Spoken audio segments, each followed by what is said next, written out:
damos por la oportunidad que nos das de estar en casa como tu pueblo.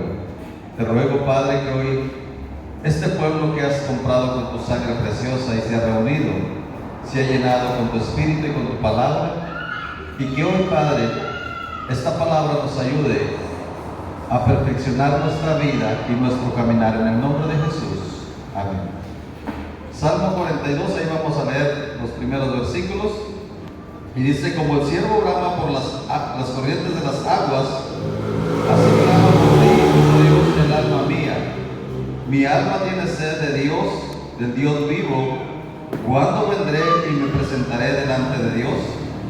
Fueron mis lágrimas mi pan de día y de noche, mientras me dicen todos los días: ¿dónde está tu Dios? Me acuerdo de estas cosas y derramo mi alma dentro de mí, de cómo yo fui con la multitud y la conduje hasta la casa de Dios, entre voces de alegría y de alabanza del pueblo en fiesta. ¿Por qué te abates, oh alma mía, y te turbas dentro de mí? Espera en Dios, porque aún he de alabarle, salvación mía y Dios mío. Fíjense qué palabras aquí nos da el salmista. Y si nosotros vemos, el salmista empieza diciendo: como el ciervo brama por las corrientes de las aguas, así clama por ti, oh Dios, el alma mía. Y esta es una verdad, hermanos, es que lo leemos a la ligera y quizás no meditamos exactamente lo que estamos diciendo. Pero para que una persona o alguien pueda hablar como el salmista decía: mi alma, como el ciervo brama por las corrientes de las aguas, así clama por ti, oh Dios, el alma mía. Cuando el alma o una persona realmente clama a Dios, ¿qué es lo que tiene que pasar en nuestra vida?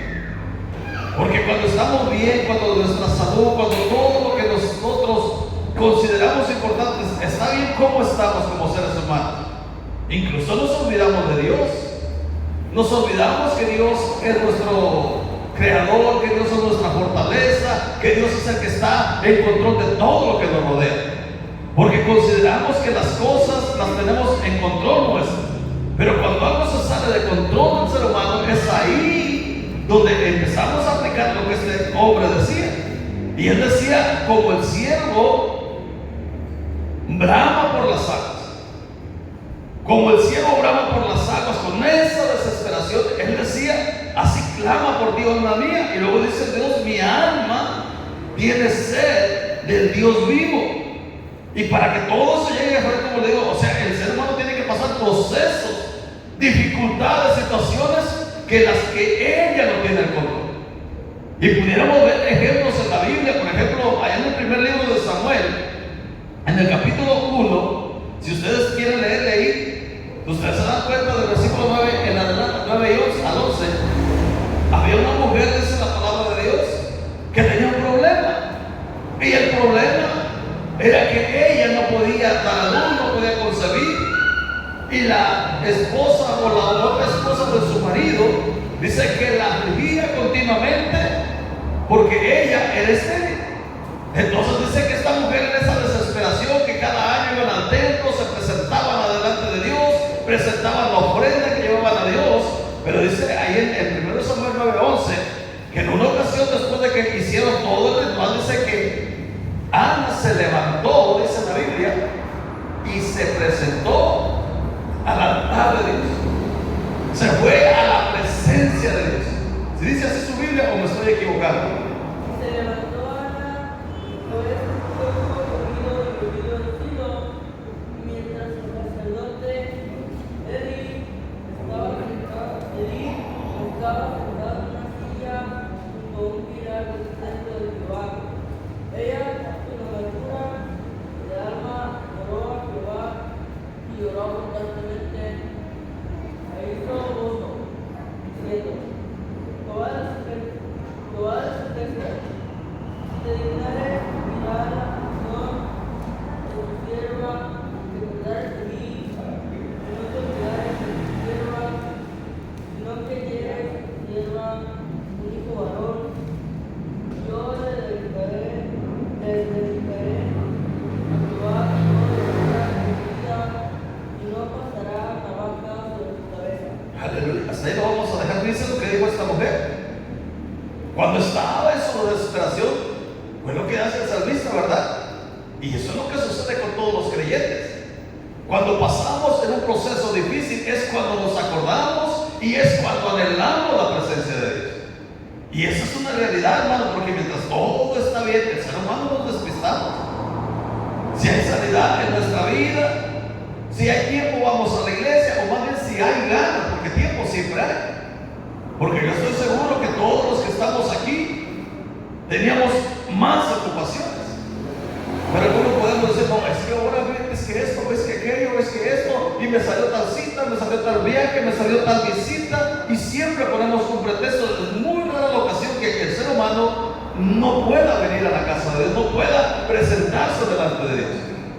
Entonces vemos que Ana en esa desesperación lo que hizo, dice el versículo 9, y se levantó después que hubo comido y bebió en Silo, y mientras el sacerdote ya estaba sentado en la silla junto a un pilar del templo de Jehová, ella con amargura, con esa amargura del problema, de la situación que estaba fuera de control, es ahí donde expuso o se quebró delante de Dios. Y le dice: Señor, si tú me escuchares, si tú te dignares. Entonces es lo que el salmista decía: cuando mi alma tiene sed, es porque ha pasado un proceso de dificultad en nuestra vida. Es un proceso en el cual tú y yo no tenemos el control, como Ana, o como aquella viuda, aquella mujer que era importante, la tsunamita, no sé si la recuerdan, allá en 1 Reyes 4, en 2 Reyes 4, versículo 22. Dice que esta mujer miraba que el profeta de Dios, que era Eliseo en esa época, pasaba continuamente por su casa, y en una de esas le dijo a su esposo: mira, hagamos un aposento, porque ese hombre yo veo que tiene algo diferente, para que cuando él pase, llegue y coma, y si quiere pueda descansar en un cuartito. Y dice que así lo hicieron. Entonces Eliseo, en gratitud, le dijo: ¿qué puedo hacer por ti? Puedo ir al rey, puedo ir al general, puedo hacer esto, puedo hacer aquello. Y la mujer dijo: yo tengo todo eso, porque era una mujer importante. Pero dice la Biblia que tenía un problema: no tenía hijos. Y recordemos, en la cultura de aquellos tiempos, el no tener hijos era como algo vergonzoso o como un juicio. Entonces era algo feo para ellos, y por eso esta mujer estaba en esa situación. Y el Eliseo oró y le dijo: ¿sabes qué? A vuelta de año tendrás un hijo. Pero dice ahí en 2 Reyes 4, versículo 22, que después de que Eliseo le dijo que iba a tener un hijo, el niño creció, creció. Pero dice el versículo 22 que el niño empezó a tener problemas, empezó a tener dificultades y murió. Mira lo que dice 2 Reyes 4.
la angustia, el saber que ella no podía hacer nada para solucionar la vida de su hijo.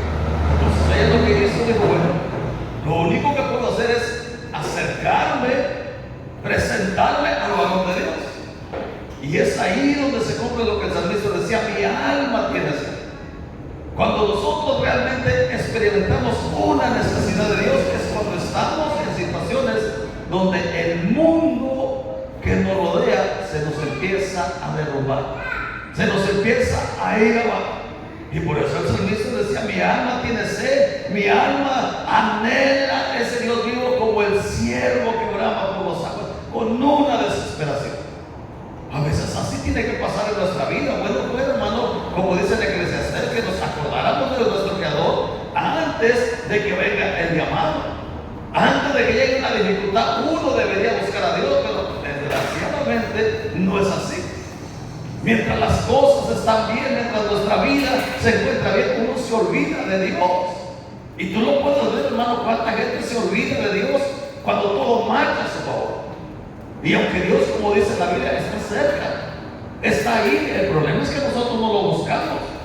Y este salmista nos deja una lección: que si nosotros buscamos a Dios con esa desesperación, la mayoría de veces es porque nuestro mundo se está derrumbando. Las cosas en las que nosotros considerábamos fuertes en nuestra vida están fracasando, y eso es lo que lleva a buscar a Dios con esa desesperación, como Ana o como la tsunamita. Mujeres que cuando todo se empezó a derrumbar, ellos dijeron: no, aquí no importa lo que tú digas, aquí no importa que no sea una nueva, aquí no importa que no sea una festividad especial, aquí lo que importa es que yo tengo que ir a la presencia de Dios. Entonces eso es lo que pasa muchas veces en nuestra vida. Luego dice en el versículo 3: fueron mis lágrimas mi pan de día y de noche, mientras me dicen todos los días: ¿dónde está tu Dios? O sea, la desesperación nos hace, primero, que empecemos a buscar a Dios con ansiedad, con una necesidad esencial en nuestra vida. Pero luego viene, dice aquí el versículo 3, dice, viene las lágrimas, la angustia. Dice: fueron mis lágrimas mi pan de día y de noche. Y no solamente eso, que viene la desesperación, que no solamente viene la preocupación o la angustia, sino que además de eso, hermanos, y eso es evidente en todos los seres humanos, viene el señalamiento, o el juicio, o la burla, como dicen. Y eso es lo que dice: fueron mis lágrimas mi pan de día y de noche, mientras me dicen todos los días: ¿dónde está tu Dios? Y no solamente a nosotros. Cuando Jesús fue a la cruz, allá pueden leer Mateo 27, dice la Biblia, en el versículo 39 al 43, que cuando le estaban crucificando los sacerdotes, los fariseos, los saduceos y todos los religiosos de aquella época, y él nos dice todos los que pasaban por ahí, ¿qué era lo que hacían? Le injuriaban. Y la injuria era, decía: salvó a otros, sálvese a sí mismo. Si cree en Dios, confía en Dios, que Dios lo libre. A lo mejor a ti no te van a decir así, ¿verdad? A ti te pueden decir: ¿y eso que vas a la iglesia? ¿Y eso que confiesas que tienes un Dios de... y mira cómo te está pasando? Ese es el problema que muchas veces vamos a enfrentar en la vida. Porque hay una idea, hermano, que cuando tú y yo venimos a Dios, todas las cosas van a desaparecer, todas las enfermedades van a desaparecer, todos los problemas de tu vida van a desaparecer. Esa es la idea que el mundo tiene. Porque dice: no, si Dios es bueno, ¿cómo va a permitir lo malo? Pero recuerda, hay cosas malas que para Dios son buenas. Hay cosas que Dios permite con propósitos buenos en nuestra vida. Yo le he dicho muchas veces: ¿quién va a saber que Dios resucita al muerto si nunca hemos visto que alguien muere? ¿Quién va a saber que Dios sana a alguien si no hemos visto que haya una sanidad en nuestra vida? ¿Cómo vamos a decirle al mundo: mira, Dios es poderoso, puede sacarnos del más profundo hoyo, cuando uno confía, si nunca hemos caído ahí? ¿Te imaginas que pudiéramos leer el libro de Daniel y darnos cuenta que Daniel fue, perdón, que no tuviéramos el libro de Daniel y que nos dijeran, es que Daniel fue echado a un pozo? Pero tenemos evidencias que a Daniel le echaron en un pozo con leones y el poder de Dios lo guardó. A los otros 3 amigos de Daniel los echaron al horno de fuego y dice la Biblia que ni el fuego ardió en ellos. Entonces todas esas evidencias es para enseñarnos que el Dios que tenemos es un Dios de poder. Entonces el salmista dice, en la desesperación que le estaba, en la angustia que le estaba pasando, no solamente anhelaba la presencia de Dios, sino que había pan de dolores, pan de angustia, dice, de día y de noche. Y no solo eso, dice, me injuriaba.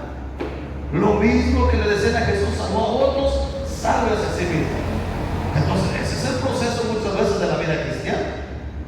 Va a haber momentos donde Dios nos tiene que llevar a la desesperación, nos tiene que llevar a la angustia, nos tiene que llevar a situaciones que están fuera de nuestro alcance. ¿Para qué? Para que aprendamos a buscarle a Él, a que aprendamos a anhelar su presencia.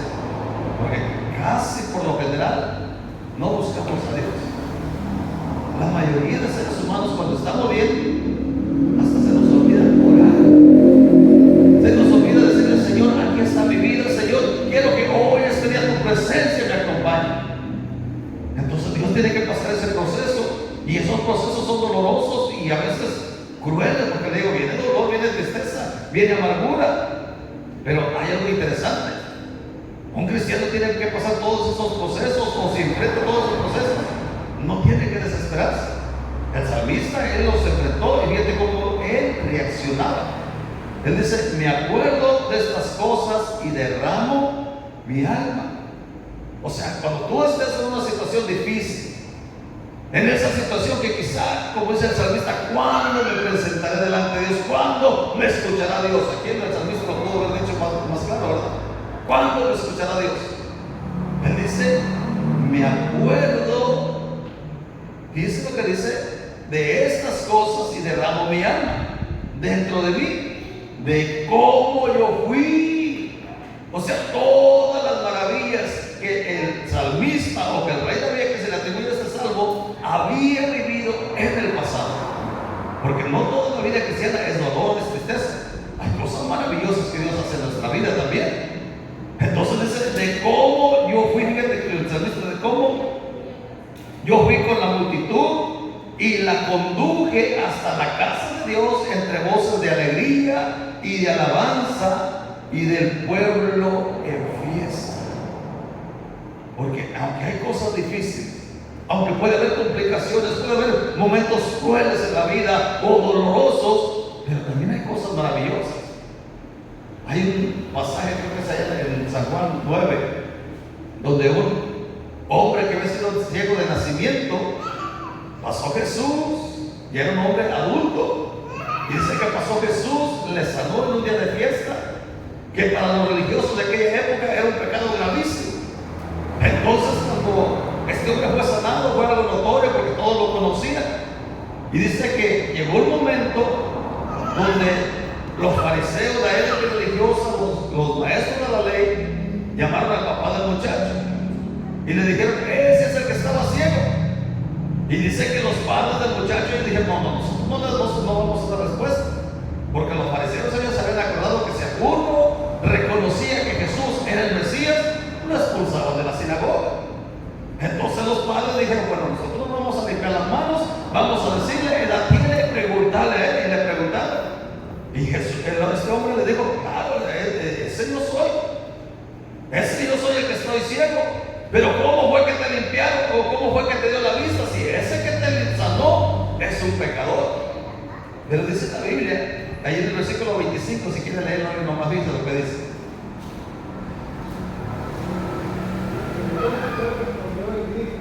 Si es pecador, no lo sé.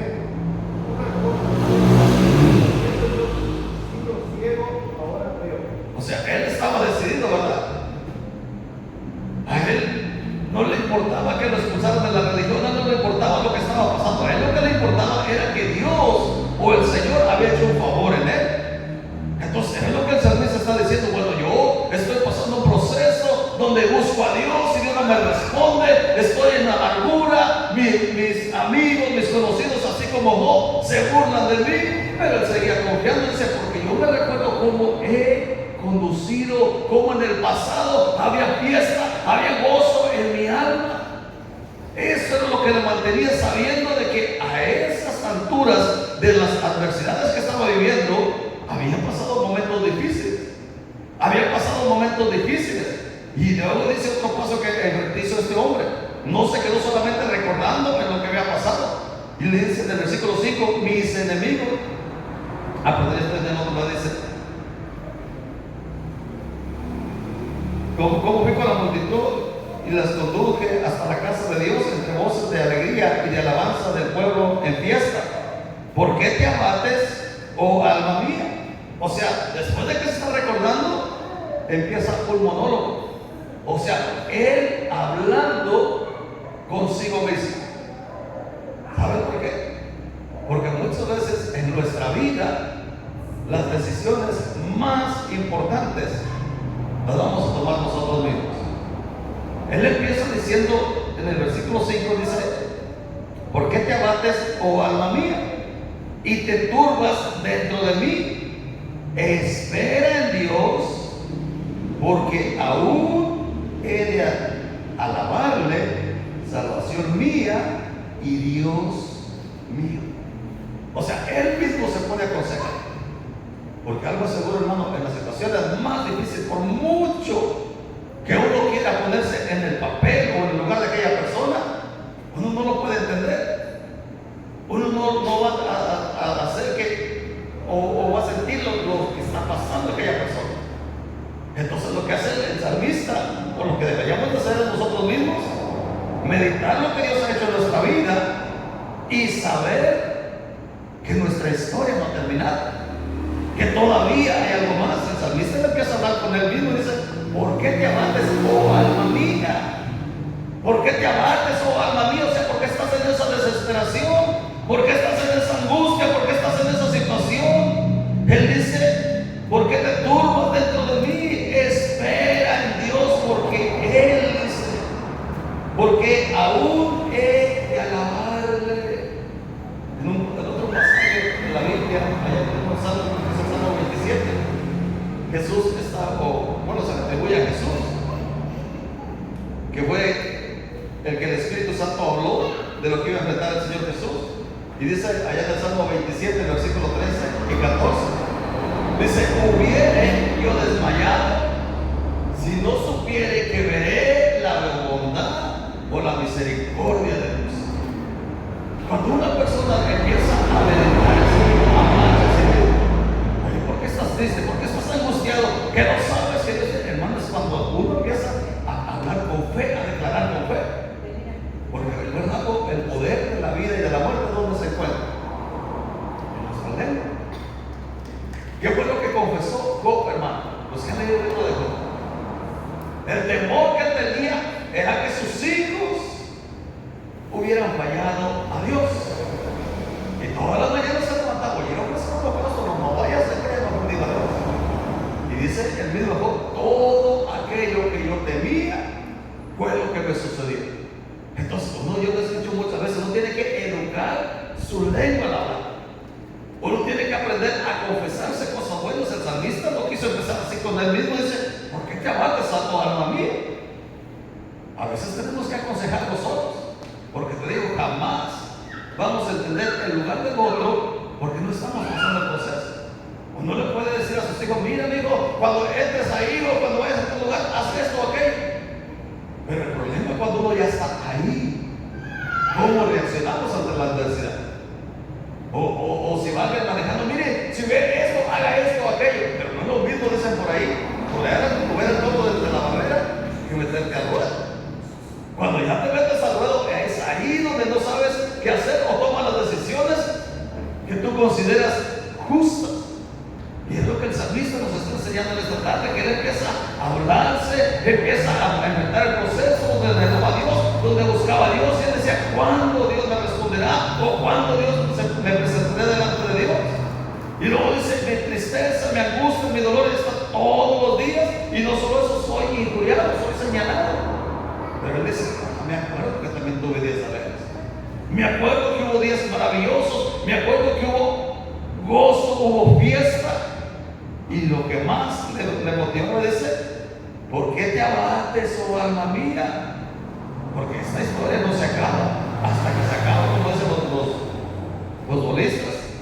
Y luego dice, Dios mío, mi alma está abatida en mí, me acordaré por tanto de ti, desde la tierra del Jordán y de los hermonitas, desde el monte del Mizar, un abismo llama un abismo llama a otro a la voz de tus cascadas.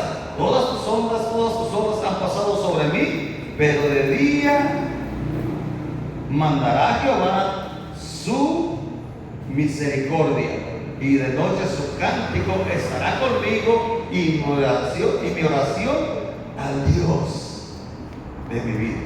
O sea, el salmista, aunque estaba pasando en ese proceso, en esa desesperación, él sabía que no había terminado. Entonces, es lo que Dios nos quiere enseñar en esta tarde. Y uno tiene que aprender que a veces los procesos no son para destruirnos, no son para que nosotros empecemos, no, es que Dios me dejó. A lo mejor ese proceso es para que yo aprenda a buscar a Dios. Porque si no lo buscamos cuando estamos bien, hermano, ¿crees que un día vamos a buscar a Dios? Y tú lo puedes notar, hermano. ¿Cuánta gente cuando tiene todo a su favor, ni de Dios se acuerda? Incluyendo creyentes, personas que hemos caminado, que hemos visto la mano de Dios, pero cuando Dios nos pone todo lo que nosotros consideramos bueno, nos olvidamos de Dios.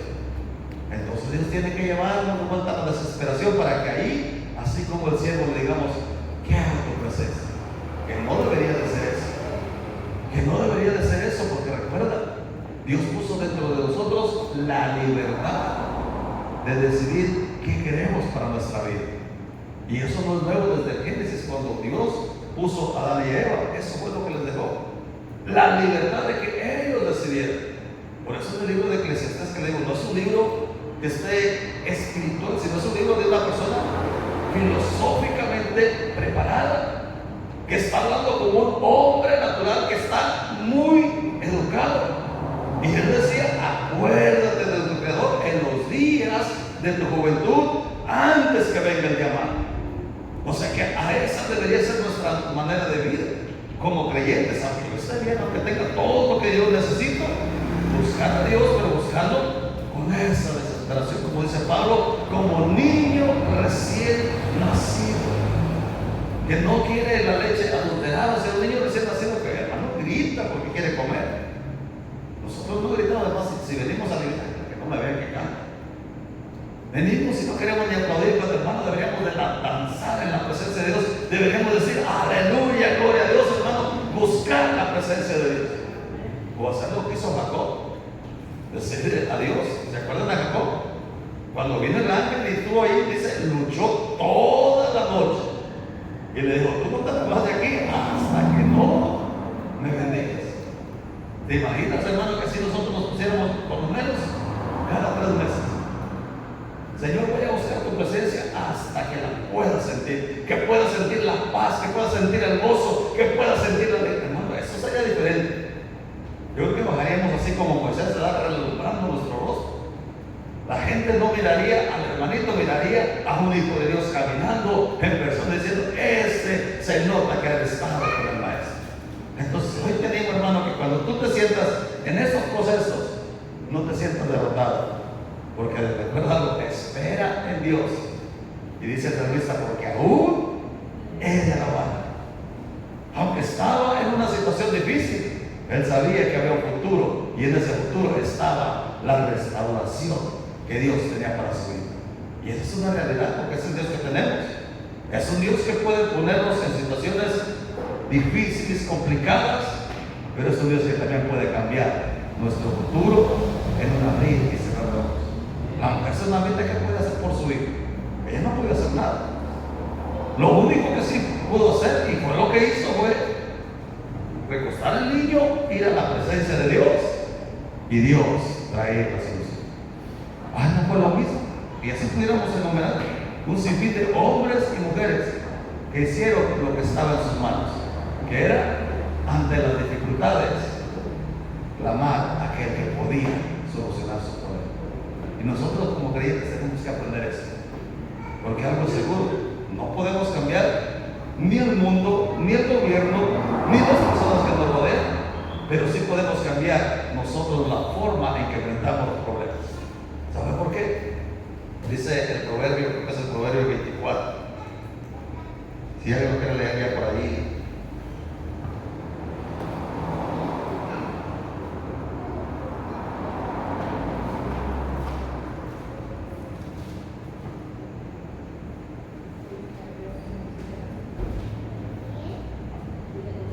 Proverbio 24, versículo 16 al 18, dice lo que dice. Ciertamente no hay quien justo vuelve a levantarse, a los impíos caerá en el mal. Dice lo que dice, 7 veces cae el justo. Entonces voy a leer aquí, dice, porque 7 veces cae el justo y vuelve a levantarse, mas los impíos caerán en el mal. Cuando cayere tu enemigo, no te regocijes. Cuando tropezare, no se alegre tu corazón. Pero fíjense lo que dice, 7 veces cae el justo. Hay otra versión que dice, y las 7 lo fortalecerá Jehová. O sea, el justo puede caer, puedes estar en una situación difícil, ¿y qué va a hacer? Dios te levanta. Hay otro proverbio que dice, cae el impío o detrás al quebrantamiento y no hay para él medicina. En cambio, para el justo, algo es seguro. Lo malo no va a ser eterno. Allá en el libro de Apocalipsis, Dios le escribe a una iglesia y ¿qué le dijo? Vas a padecer tribulación por 10 días. Pero en el día 11 tu tribulación desaparecerá. No temas en nada porque el diablo no va a tribular por 10 días. Se te está diciendo, mira, vas a padecer una tribulación. El problema es que tú y yo no sabemos cuánto tiempo, cuánto va a durar la aflicción en nuestra vida. No lo sabemos.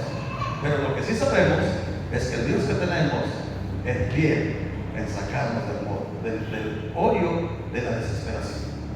Entonces yo te digo, hermano, que si estás pasando procesos, dificultades, no te desanimes, sino al contrario, aplica lo que dice el salmista. Busca a Dios, anhela la presencia de Dios, clama a Dios como ese siervo en esa desesperación. Y si tú dices, ¿hasta cuándo me responderá Dios? Recuerda algo, Él tiene sus tiempos. Y Él vive en un tiempo diferente de nosotros y nunca llega tarde. Porque una mujer que le dijo, Señor, si tú hubieras estado aquí, mi hermano no hubiera muerto. Si tú hubieras estado aquí, Señor, mi hermano no hubiera muerto. Y que le dijo, Señor, tranquila. Yo no te he dicho que si crees verás la gloria de Dios. Señor, pero ya hace 4 días que murió, eso ya está imposible. Pero para los que tenemos no hay nada imposible. Lo único que es imposible es hacernos que nosotros tengamos plena confianza. Pero es porque Él ahí no se mete a obligarnos. Él pudiera hacerlo, hermano. ¿Crees que Dios le dificultaría o le impediría algo hacernos como robot? No lo pudiera hacer. Él pudiera haber creado un ejército de hombres y mujeres que obedecieran todas sus reglas, pero nos dejó la libertad. Ponte de pie, vamos a orar. Padre bendito, Señor Dios, gracias te damos en esta tarde que nos das la oportunidad de estar aquí en tu casa como tu pueblo, Señor. Hoy tu Espíritu ha hablado en nuestro corazón, Padre, para enseñarnos que hay momentos difíciles, que hay momentos complicados, pero en todos esos momentos tú tienes el control. Hoy te ruego que esta palabra no vuelva vacía, sino que nos ayude a permanecer firmes sabiendo que no importa cuáles sean nuestras luchas, cuáles sean nuestras batallas, tú tienes el control, Señor.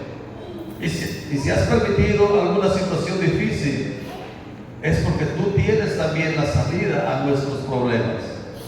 Tú fuiste claro cuando dijiste que nada hay que no tenga problemas, sino que junto con la prueba darías también la solución. Por eso hoy en esta tarde, tú conoces la necesidad de cada uno de los que estamos aquí, conoces sus batallas que están enfrentando, Señor. Quizá hay desánimo, quizá hay desaliento, Señor.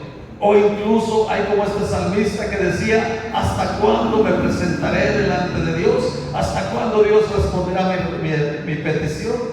Pero él mismo se daba cuenta que venía un día donde tú serías exaltado, porque Él te volvería a ser restablecido.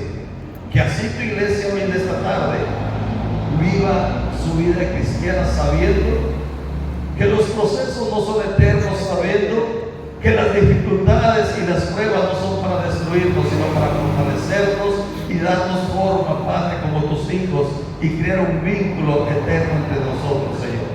En el nombre de Jesús hoy quiero orar por cada una de las necesidades que tu pueblo está enfrentando, Señor.